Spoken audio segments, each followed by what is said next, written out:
Hello and welcome back, ladies and gentlemen, to Beyond the Summit presentation of the iLeague Season 3 Dota 2 Chinese qualifiers. Here in the group stage, we've got Invictus Gaming versus VG Gaming Potential, and this is going to be game one of a two-game series. Now, Invictus Gaming obviously are the clear favorites in this matchup here. They've been looking really good, but they are having a stand in here. Cheesebug is standing in for Chuan, was looking really good yesterday. Still, maybe not at Chuan level, but just below that. I don't really feel it hurts their roster all that much in this match here. They're going to be going up against VG.P, one of the three new kids on the block as far as Tier 2 sponsored Chinese teams. And Newbie has a couple teams, VG has the one. And VG Gaming Potential have definitely shown their potential. They go for some different strats here, a lot of support Night Stalker. SSS has been pretty impressive to me. I think he's probably one of the core players to look out for on the rise in the Chinese scene. Yang, always impressive on his clockwork. We'll see if he gets it here. But yeah, it should be a pretty interesting match, obviously, with IG having a lot going in their way as far as just general intimidation factor, honestly. I think the VG.P guys might be a little bit concerned about going up against some of their idols here. I mean, some of these guys have been in the scene for so long. Burning, Ferrari, Faith. These guys, they really just have a name to themselves, and you'd be a little nervous too going up against them. But I think they've faced them a few times before, and we're going to be seeing them go for a little bit of an unorthodox strat here. We're going to be seeing them pick up the Undying along with the Lion Juggernaut. Could go for a heavy aggro try, and I could see that working. These three heroes could be great in a try versus try environment. So I think they might go aggro. Invictus might look to dodge that with a duo offlane with their carry. So essentially they bring a carry and a support to the bottom lane, and then they play reactively from there. So they don't have to rotate everybody all the time, but essentially just make their move to the bottom lane so that they find what they believe is the safest place to farm, and that'll be fine. Reserve time. Sorry, changing the stream title there now. We have that fixed for you guys, and let's look at those bans. Initially, we did see the Sniper, the Phantom Lancer, the Troll, and the Storm taken out. Very high priority heroes, but surprisingly, the Bat Rider didn't get picked up at all in Phase 1. Teams kind of feel like they're able to play around against it a little bit, and they're not really worried about it being picked up in the first phase of the draft. Instead, we see the Lycan come through in Phase 1, the Bat Rider banned in Phase 2 along with the Shadow Fiend, and also the Brood and the Spearbreaker taken out. The Shadow Fiend and the Bat Rider seem to be meta-oriented bans. The Broodmother, the Spearbreaker seem to be kind of situational. They're worried about Luo's offlane, so they're just trying to ban out a mix of what they've seen from him. He's actually played yesterday both Spearbreaker and Broodmother, and it was scary stuff, really. Actually, no, I think it was we saw 4 games, so I'm sure I'm correct somewhere in there. He did play Earthshaker as well, but no matter what, he's played a lot of really good games. He actually practically carried the team on his back in one of his games. It was quite impressive. Actually, I think they lost that game. Yeah, okay. Luo played amazingly on Broodmother, and they ended up losing anyways. So, you know, you can't always win. In this case, they tried it for like an aggressive tri-lane Luna that went for a mechanism, and it works okay, but not perfect. So they did end up losing that one. But here we are in this game, and Rubik is going to be the hands of perhaps Faith. Cheesebug has been kind of mixing up which supports he runs along with Faith, so it's really whichever one they're more comfortable with. But either way, they definitely want the Rubik in their hands. I mean, being able to steal up spells like Earth Spike, Finger, Hex, the Blade Fury, the Omni Slash, Tombstone, that kind of stuff's really good. Refraction's really good too. But that is going to be a lot of physical damage coming in from the Templar Assassin. I think actually TA might be a little difficult for them to deal with. SSS plays a really good Templar Assassin in the mid lane, and I actually think that unless there's a lot of sentry wards being pulled to the Queen of Pain in mid, that they're going to have to shift their lanes up a little bit. So we'll see this Axe pick up, but I'm not convinced necessarily that it's your traditional off-lane / jungle Axe. It could very well be a mid Axe to go up against the mid TA. We'll have to see. For now, though, we're starting it off with traditional mindsets: Queen of Pain in mid lane, Lycan safe, Axe off lane, and then the Rubik support. So under those pretenses, we're looking for IJ to pick up another support. But again, I feel like they could switch the Queen of Pain and Axe and run off lane Queen of Pain, run the mid Axe, feel pretty good about themselves. As far as the counter Helix, the Battle Hunger, both countering the TA, and just making it so that S3 really can't get off the ground. 5 seconds remaining.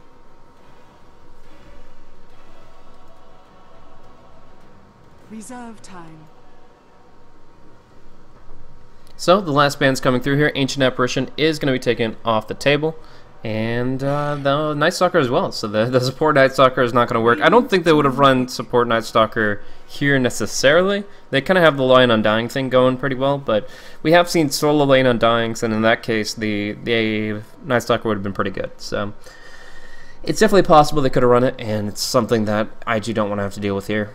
The darkness is just so frustrating. Not having that vision, not having that intel, it makes it very difficult to make the right call, and you might slip up, feed away one kill, which snowballs into many, and VG Gaming could kind of just luck out on a win. They don't want that. They want things to be a fair fight. They want everybody to have the intel, and that way Darkness won't be suppressing that. Reserve time. The last pick coming out here. 1 minute left on reserve time for VG Gaming Potential. I don't think it'll take that long to decide what they end up going for here. They have a clear intention with this last pick, what they want it to do. They're just trying to figure out making sure it's the right pick against what they're up against. I mean, there's so many different ways you can run this draft. If you're running the Undying in the solo lane, you want another support, and you probably just want a Skywrath. But if you run the Undying as a support and you go aggro try, then you want a good safe lane solo.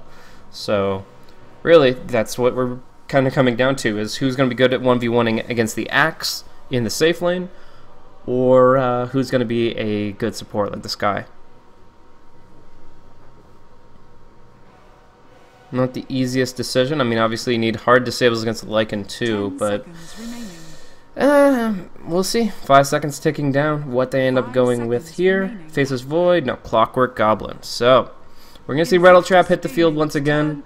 And yeah, I mean, it kind of, I was saying Void because, I mean, they have some good potential with that, but Clockwork fills a similar role of locking people in a specific position, making sure Lycan is caught out where he doesn't want to be, and then punishing him a little bit as far as any aggressive play with split push and such. But we are going to be seeing the Dazzle come through as the final support for IG, and could even go for the aggro duo. Luo plus Dazzle, Axe plus Dazzle in the offlane, and I'm not sure how VG Gaming would respond to that.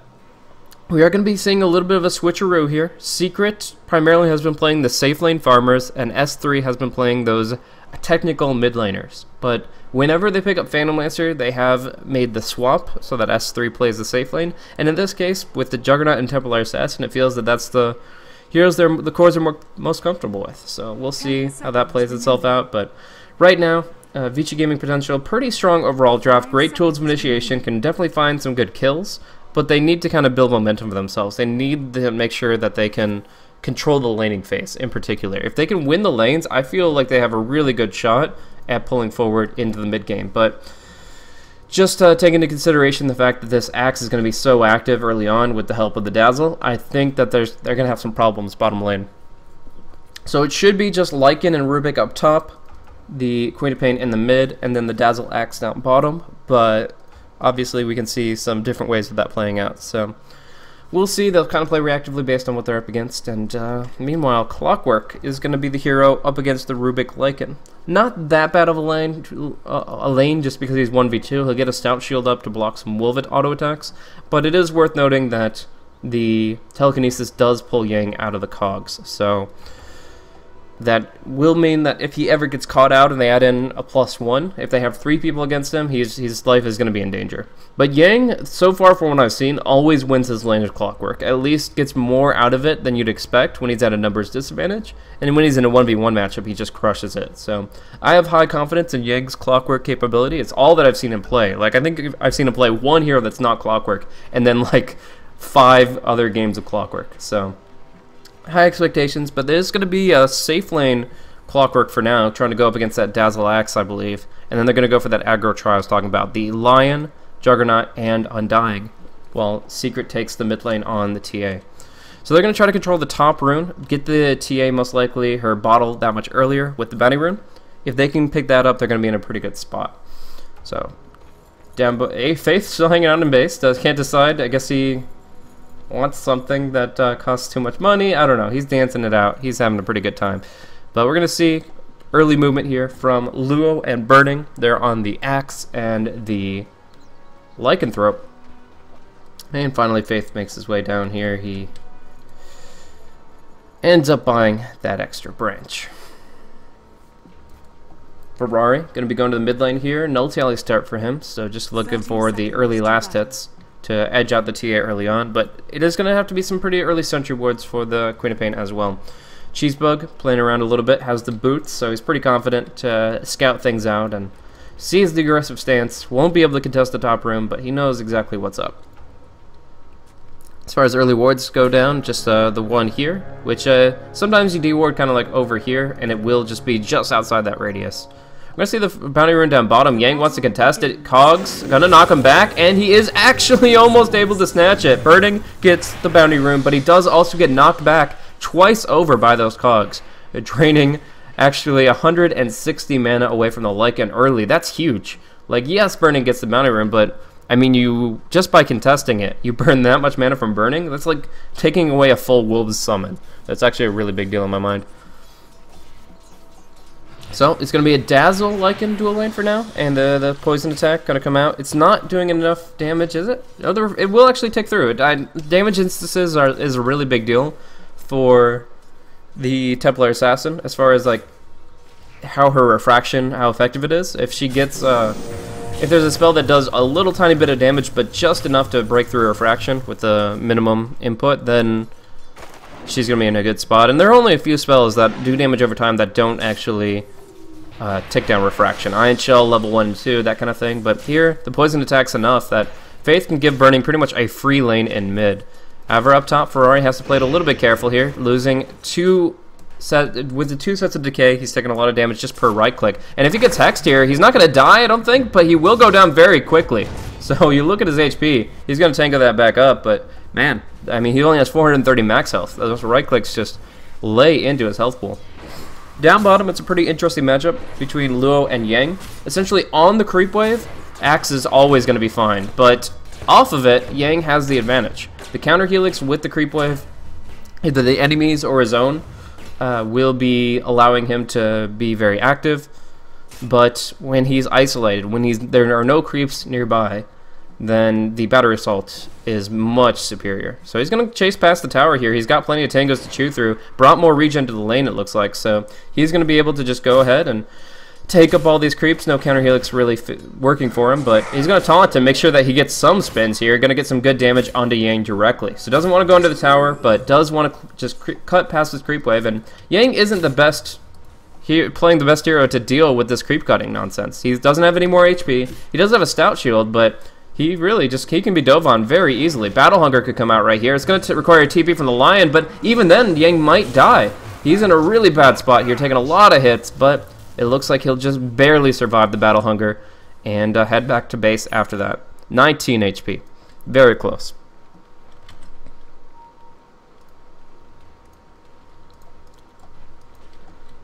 So, just Cheesebug trying to zone out the opposition, give a little bit of space to the Queen of Pain to farm, but Ferrari under pressure still playing really well. And the fact that the Lion was forced to the bottom lane, he'll get some solo experience for now, but as it is, just the fact that the Lion is no longer up top helps out this 2 versus 2 matchup quite a bit. Juggernaut's not going to get nearly as much farm as he was, and Queen of Pain's going to start pulling forward. Mid lane here, Dazzle has abandoned Burning for a little bit, and this might cost him his life. We're going to see some Melt Strikes onto the tower, and thankfully there are some Wolves here to break through the refraction, so Secret is unwilling to dive under the tower. In the meantime, though, I'm wondering what Faith is up to. He went all the way back to base, got his full health and mana, got his boots of speed, making his way down bottom, and it looks like they want to kind of turn this into a 2v2 between Luo and Faith. Some good potential there. Again, the Axe Dazzle duo is a pretty popular one. It really is just allowing you to be very active, diving past the tower and keeping yourself sustained. The Tranquil Boots plus the Shadow Wave should pretty much make it very difficult to bring down Luo, and he could start creep cutting once more. In fact, just going to mess up this pull and farm him right here, it looks like. Or he could even farm both. Could stand over here and farm the Ghosts along with the Radiant Creeps, and it looks like that's what he's going to end up doing. So, good position in general. Gets almost all the last hits. I think he missed 1 Radiant Creep, so a little bit of experience gone, but not much. And now it's actually going to be Faith coming in. He's got the big heal bomb with the illusions, but he's got to get them in melee range. Otherwise, they just right-click James a little bit. Now James trying to tango through. Secret on the run, chasing after Luo. Luo has these tranquil boots, but they get put back on cooldown. So if there were TA traps, that would be a kill. But because it's only a level 5 TA, she doesn't find that opportunity. Meanwhile, up top, Pull is coming through. Cheesebug's going to be able to double it up, and that's actually really tough to do when the Undying's being so aggressive. But getting this double pull with the Wild Wings will take away a lot from the Juggernaut here. You see, he was dominating the lane, but now he just has a small advantage. And actually, Lion's going to go down first. He gets penned in by the Axe. He gets hit by the Battle Hunger, and suddenly gets caught out. That's a rough spot for him to be in, but it does happen.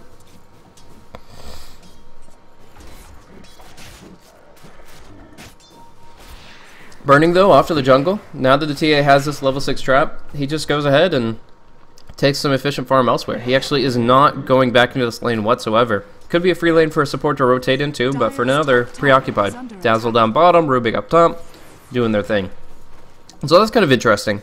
I don't really know if you get more farm this way than if you got a win in mid. It really comes down to how well Secret controls the lane. If he's denying everything, of course, Lycan is better off just leaving the lane, but it's just really, I guess he feels like he can't contest the TA at this point. Dire's middle tower is under attack. Down bottom, we're going to see a bit of a skirmish here. Yang catching Faith in the cogs, and he does go for the shallow grave. So he's in a pretty good spot to just walk away from this, and Luo will go on the front line. So Dazzle is going to be forced back home, but we are going to see Cheesebug make his rotation through. Dogfight's taking some big hits here, and he will be telekinesis off of the tombstone. So going down quickly, S3 not able to really do much, but now the tombstone zombies are chasing, and it would be really nice if he could get involved offensively. Looks like that won't be the case, though. It's just going to be him trying to farm, dropping items to use the stick, and burning back over to the Ancients, looking for that Vladimir's pretty early on. So, not the best game for him, 36 last hits. His net worth is only at 2870, but it's not the end of the world. He'll bounce back. Lycan's a really good hero to farm once he gets his levels up. I've seen so many games where Lycan is not necessarily shut down in lane, but doesn't have an ideal start. But then with the Wolves, with the Vladimir, suddenly is able to just catapult his farm to the next level. 2,500 gold in favor of IG right now. Decent amount of experience as well. Ferrari closing in on his level 6. We'll see what skills he decides to go for here. With the treads and null tally already up, he has the mana to support that ultimate. But of course, Scream is the more mana per damage efficient. So he goes ahead, he picks up the Sage's Mask, picks up the Sonic Wave, and he goes for the max DPS build, the one that just goes for the quick burst and chunks somebody down really quickly before they can react. It's also really good against Jug, since he's often going to use the Blade Fury to spin away from a tough engagement, and that's when you can just drop that ultimate on him. One of the times, anyways. We're going to see a pretty early Radiant Observer Ward come out from Dogfights here. He's going to control that position so that the Axe and the Lycan don't get to tap into that resource. But Burning just going right back to the jungle, doing his own thing. And we're going to see the hookshot come out. And they have that Observer Ward in play, so Yang's going to catch out Faith. This could be their first kill of the game. He's going to grave, but he's not going to be able to get out. He's going to be going down, denied up to the Ancients. Seems implausible. Yang with the first kill on the board for VG.P.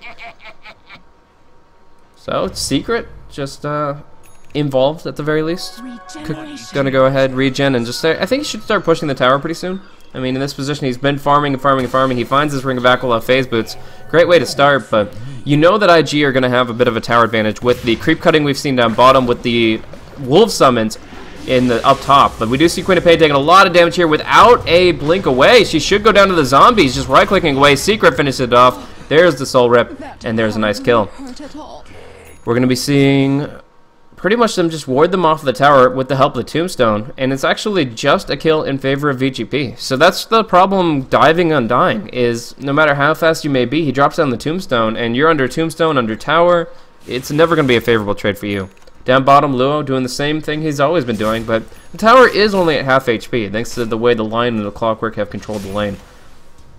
So S3 still has a safe place to farm, but Queen of Pain wants to change that. She still has her Sonic Wave. She's not level 7 yet, so only 2 points in Scream, but she is looking for blood. And if they get the taunt, they'll definitely go for it. Oh, fakes it, but doesn't get it. S3 staying away from his creeps. Oh, there it is. There's a taunt. Gonna get at least one counter helix out of that. And now gonna go for the dunk a little bit early. He cancels it. The Sonic Wave comes through. And Yang with an amazing hook shot. Not only saves his ally, but sets up a potential double kill here. Oh, the Omni Slash going across. S3, though, they spin. Oh, he gets the counter helix. This is not where you want all those creeps. What is his pathing? What is blocking him? It's a little zombie that keeps spawning on top of him. And in the end, though, he will survive. That Vanguard helping him out a ton of just tanking up in that situation. He gets the bonus armor, he gets the block, and he gets now HP regen while his strength is sapped away from him. So all in all, it looked a little awkward when the Sonic Wave Calling Blade weren't put together in sync, but then Luo just is able to get that massive call, the Omni Slash. Like, the Juggernaut, essentially, as soon as he went for the Omni Slash, he could have backed off. He could have gotten out of range of that call, but he went for the right clicks. He went for, let's just kill the axe, he's only a hit or two from death. And while that's true, just a little bit of lucky PRD from the spins, and of course the Stout Shield block, and suddenly he's back in action. Yes, pun intended. He's going to be farming up his Blink Dagger very, very soon, and now Luo is pretty much going to be topping out the net worth. Burning not too far behind despite jungling most of this game. The Wolves are just so good at taking down the jungle as long as Burning's the one to take the hits. As long as he's the one sustaining against it, he's fine. And now the Vlad's it's up. So looking at early gold advantage, 2,500, 2,800 in experience. That's a good representation of this 10-minute mark. In the meantime, let's look at levels.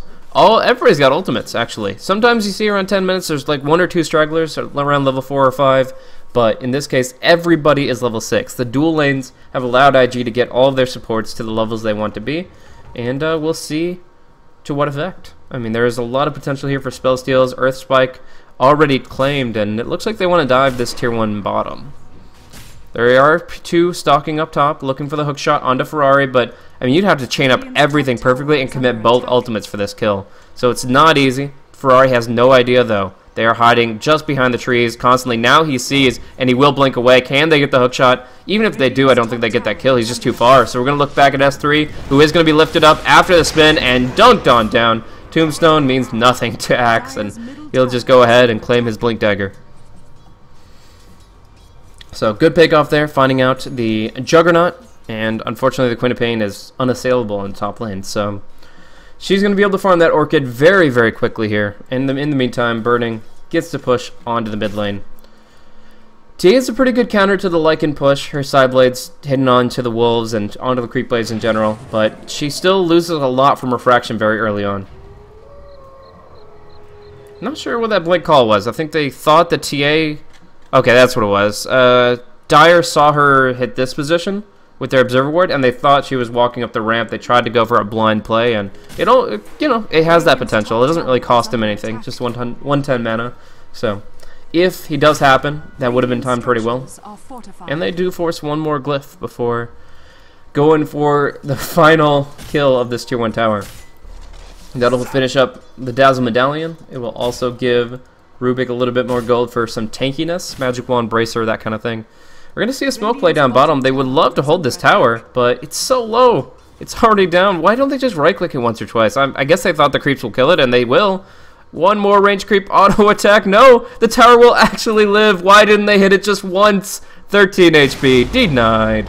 Oh, man, IG. Just one hit. But Luo going to be caught inside the cogs here. Battery herself doing some good damage, and the zombies will be stacking up. But that's a good thing for Luo. He's going to keep spinning. They're going to have to Finger of Death him down. And we're going to see the Sonic Wave come through. Nice Shallow Grave keeping Ferrari up, but he doesn't have an escape. There is no extraction plan for him. He can't blink out. He will go down, and is Burning to look to clean up. Hand him a mop. He is the cleanup crew, and he's going to go right on to Secret next. Already taking down the Undying, and Rubik with the Flesh Golem slowing down Secret. He can't finish him off. Secret with the meld, but now Shadow Wave down, and there's going to be 2 TPs out. Oh, man. That is just pretty much the gank squad coming in. Burning really showing what he can accomplish on this hero, and set up perfectly via that team fight. So, losing the TA, who was their highest net worth, the Juggernaut having died earlier, and then, of course, the Undying, who is trying to stay in the fights as long as possible. He went down first. Earnest Shadows coming from both sides. Any other interesting item pickups? I find it interesting that there's 2 gauntlets of strength on James. Maybe a miscommunication between James and Dogfights as to the Urn of Shadows, but he hasn't spent it yet. Could just go for Bracer Gaming for a little bit here before he goes for that Blink Dagger. It's not like he's going to have a Blink Dagger anytime soon in this game, that's for sure. Dire's top tower. Ferrari going to be looking towards that Orchid pretty soon, but Roche is really the key thing here. Juggernaut is a great Roche claimer, but obviously Lycan, he's the old school Roche. And they're going to be able to take that pretty quickly off the back of that fight. So, no attempts to snipe from Yang. But there's going to be Luo finding him in the trees here. And they're going to be able to get the Battle Hunger out. So, Luo's going to take some hits here, but he's happy to soak up all that damage. We're going to see the Sonic Wave come out. Great Earth Spike from the Rubik, stolen from the Lion. And Luo is still on the run. Man, he is such a sponge. He can soak up all this damage and just dish it right back out. He's just so capable with the help of Faith right behind him. Now going to metal dodge the Shadow Strike here. They're going to drop down the Sentry Ward so they can't do that again. And they do get the Blink Call onto Secret. The Secret is out, boys. That is the death of the Templar Assassin. And they just hit a grand slam with this team fight. Just look in the quick recap. It'll only show the TA, but that just doesn't begin to show the momentum that IG have built off of these last couple of minutes. Killing off everybody they did down bottom, forcing TPs back, taking Roshan, now taking the tier 1, all those kills, and now taking the Radiant Ancient stack. Oh no! This was the one thing the VG.P had going for them. They could have side-bladed this down anytime the TA got some free time to just farm those up, but instead, Luo, with his Vanguard, takes it without breaking a sweat, and now IG are in a commanding position in this game. Burning's going to keep split pushing, IG are going to keep farming, and the Queen of Pain about to start ganking. She's got her Orchid up in 700 gold, and that's when she's just going to put pedal to metal in this game here. Secret, looking for his Desolator early. Pretty much always goes for the Deso Rush. Knows how strong it can be, and because of the fact that it amplifies meld as well.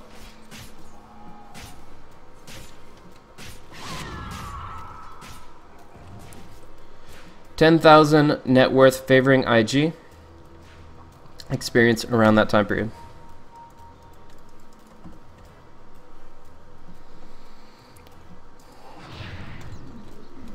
And Secret, pretty depressed over losing all those Ancients, but he'll take what he can get here.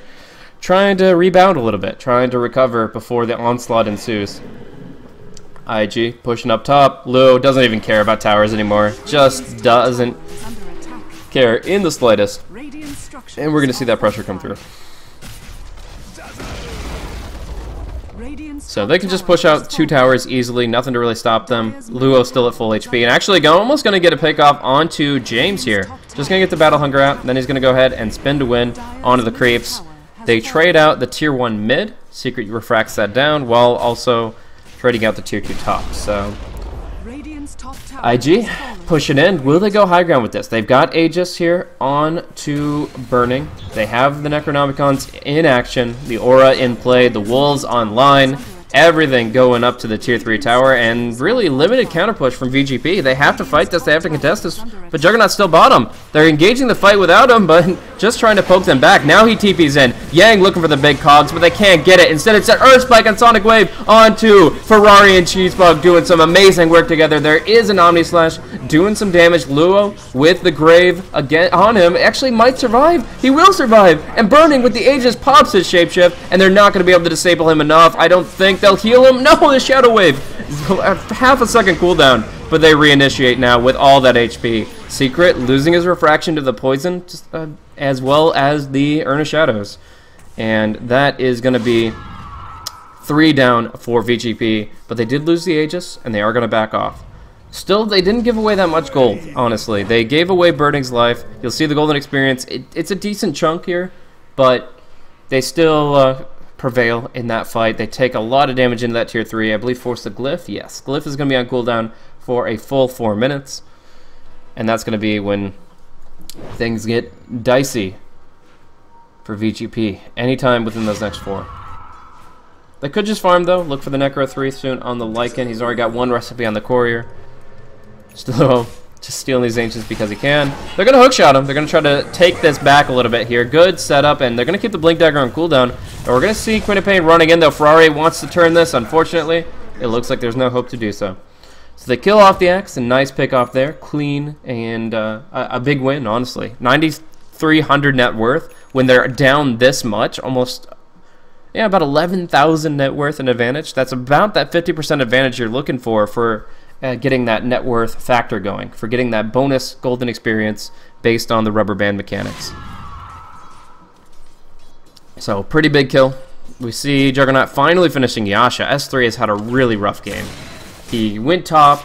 He had an aggro tried that he thought he'd win out pretty heavily, but when Lion was forced bottom, when Axe started creep cutting, everything started going poorly for Juggernaut. And since then, he's only claimed about like 60 some CS.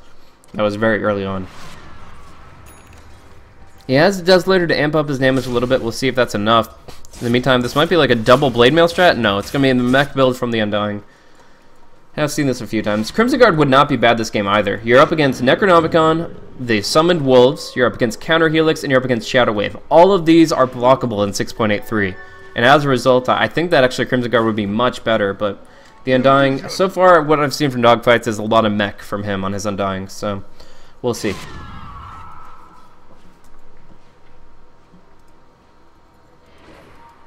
Scouting out the Wolves. Having illusions in play as well. They can farm up the jungle too pretty well with that counter helix. And they're going to see Yang, so although he just sees an illusion and panics a little bit, it's not really going to cost him anything, and it probably should just be a pretty basic push on the tier 2 bottom for burning. The last Necronomicon recipe flying out, along with Ferrari's Ghost Scepter. I guess just to negate Omni Slash for the most part. TA as well, of course. Double damage, Desolator right clicks do pack a punch. So, just taking away their primary sources of damage, he's not too worried about getting Finger of Death. Radiant's bottom tower is under it. Dire's top tower has fallen. Radiant's bottom tower has fallen. And with that, they look to push on to the tier 3. I mean, there's really nothing to stop them at this point here. They'll tombstone on the tower, throw a few long-range decays, but honestly, they're going to get called anytime they cross like this line here. The dire vision right now, that's probably the line more accurately, but they see dogfights. They could go for the blink call. There it is, on to 2, perfect call. Earthspike stolen again and chopped on down. Big sonic wave coming through. Yang going down in his own cogs immediately, and they are just crumbling here in the Radiant base. Dogfight retreating, will survive. Omni Slash just going to dissipate among all these heroes, and now it's going to be the Juggernaut to go down. Secret, moments later, GG is called, and that is going to be it, guys. IG take game 1 of this 2-game series. Already looking really hot today. They've already pulled forward really well yesterday. They got, were this 2-2? Yeah, they went 2-2 yesterday of their 4 games. Now they're 1-0 today up against VG.P, and we've got one more game from them. So IG, they really know how to make this tempo strat work. Really good combination of resources from IG. Obviously the forcing the rotations away to keep the Queen of Pain farming and building her up, covering the Lycan in the mid lane so that he got some good farm early on against the TA, and then helping the Axe bottom so they could force objectives. That was all Faith, really. Faith really did a lot of work here, moving around the map. Dazzle is generally a hero that doesn't provide that much early game presence, but Faith played it in a way that actually enabled their team to really just step on the gas and build themselves up quickly. So really good play from him, and as a whole from IG. Nice to see them in action once more, and we'll be seeing them going into game 2 here with their heads held high. But VG.P, they have shown some potential in the past, and they're looking to rebound, look for a bit of a different strat, and see where they can bring it. So thanks once again for tuning in here to the iLeague Chinese qualifier for Season 3. And we'll be going into Game 2 in just a couple minutes. Thanks for tuning in. Once again, BeyondTheSummit.tv, @BlazeCasting. See you guys soon.